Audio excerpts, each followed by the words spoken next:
A man walks onto a commercial airplane carrying a briefcase. Within hours, he'll vanish into a storm with $200,000 strapped to his chest. His parachute opens somewhere over the wilderness, and then, nothing. No body, no wreckage, no trace. Just silence. For over 50 years, investigators have searched for answers. What they've found only deepens the mystery. Stay with me, because what happens next changes everything. November 24th, 1971. The day before Thanksgiving, Portland International Airport is crowded with travelers heading home for the holidays. Among them is a man in his mid-40s wearing a business suit and dark sunglasses. He buys a ticket under the name Dan Cooper, $20, one way to Seattle. The flight attendant notices nothing unusual, just another businessman on a routine trip. But within the hour, this quiet stranger will execute the only unsolved hijacking in American aviation history. Flight 305 takes off at 2:50 p.m. 36 passengers settle into their seats. The Boeing 727 climbs steadily through gray November skies. Everything seems normal. Then, shortly after takeoff, the man in seat 18C hands a note to a flight attendant named Florence Schaffner. She assumes it's a phone number. She tucks it into her pocket without reading it. But he leans forward and says something that makes her blood run cold. "Miss, you'd better look at that note. I have a bomb." She unfolds the paper. The message is clear.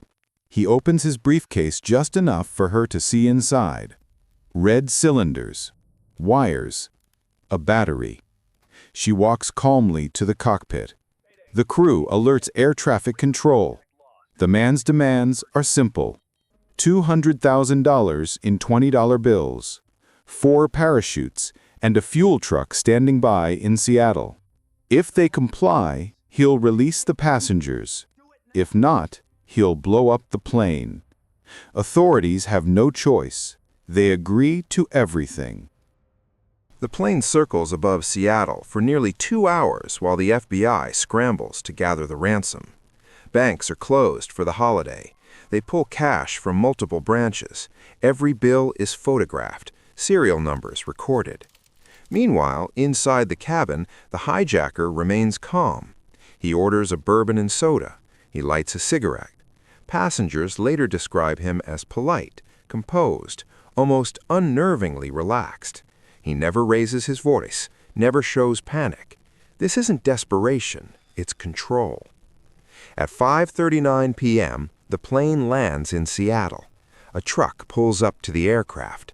The money is delivered in a canvas bank bag. 4 parachutes are brought aboard, 2 main chutes, 2 reserves. The hijacker examines them carefully. Then he does something unexpected. He releases all 36 passengers and 2 of the flight attendants. Only the cockpit crew and 1 attendant remain. He orders the plane to take off again. Destination, Mexico City.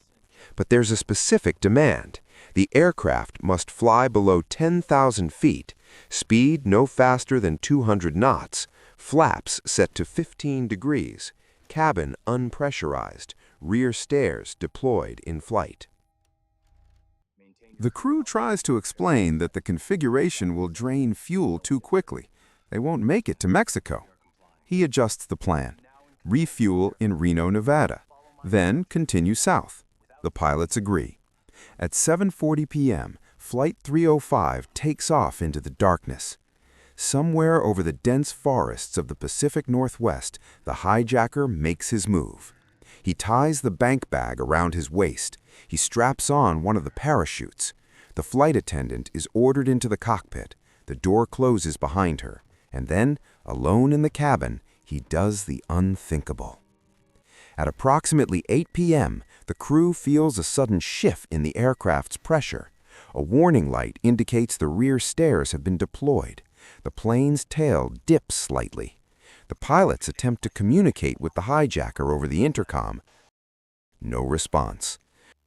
They circle back toward Seattle and land in Reno as planned. When authorities board the plane, the cabin is empty. The rear stairs are down. The hijacker is gone. 2 parachutes remain. One has been left behind. The reserve chute has been opened and used to secure the money bag. And somewhere in the black, stormy night over Washington state, a man with $200,000 has jumped into the unknown. The search begins immediately. The FBI analyzes the flight path, weather data, wind speed. They calculate a probable drop zone along the Lewis River, just north of Portland. Hundreds of agents comb the wilderness. Weeks turn into months. No parachute, no body, no money. The terrain is brutal. Dense forest, steep ravines, freezing rivers.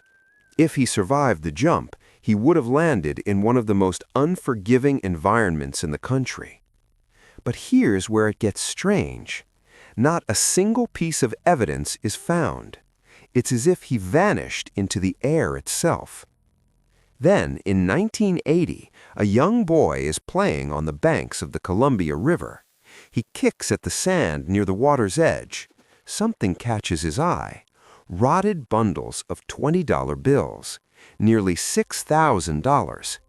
The serial numbers match. It's Cooper's ransom money. But the discovery raises more questions than it answers. How did the money end up in the river, miles from the suspected drop zone? Was it washed downstream over years? Or did Cooper land in the water and drown? The bills show signs of erosion, but no other debris is found. No parachute, no remains, just the money. Buried, decayed, abandoned. The FBI interviews over 800 suspects. Some confess. Their stories fall apart. Others seem promising, but none can be definitively linked. There's Richard McCoy, who pulled off a similar hijacking just months later. Same method, same type of plane. He's eventually caught and killed in a shootout with authorities. Some believe McCoy was Cooper, but the timelines don't align. The physical descriptions don't match. There's Kenneth Christensen, a former paratrooper and Northwest Airlines employee. Colleagues say he had the skills. He bought a house with cash shortly after the hijacking. On his deathbed, he allegedly told his brother, "There's something you should know." But he died before finishing the sentence. The evidence is circumstantial at best. One of the most compelling theories involves a man named Robert Rackstraw, a former Army helicopter pilot with Special Forces training, explosives expert, parachutist, con artist. He matches the composite sketch. His alibi for that day is weak.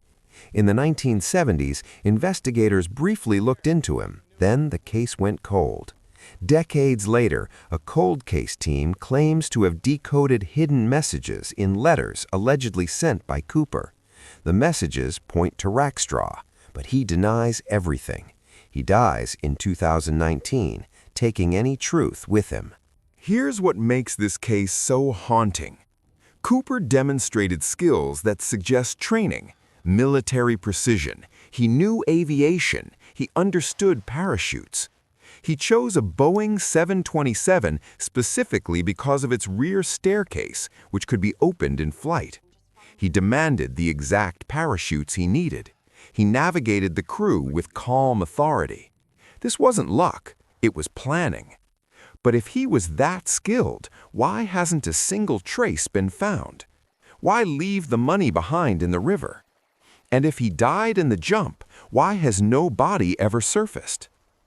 Some believe Cooper didn't survive. The jump occurred at night, in a storm, over mountainous forest, without proper equipment for cold weather.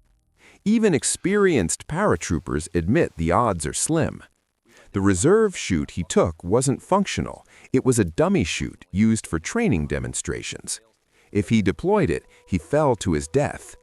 But others argue the lack of evidence suggests something else, that he landed safely, buried the money, and disappeared into a new life. that the cash found in the river was a decoy or swept there by natural forces years later. That somewhere a man in his 90s is living quietly, carrying the secret of the century. The FBI officially closed the case in 2016.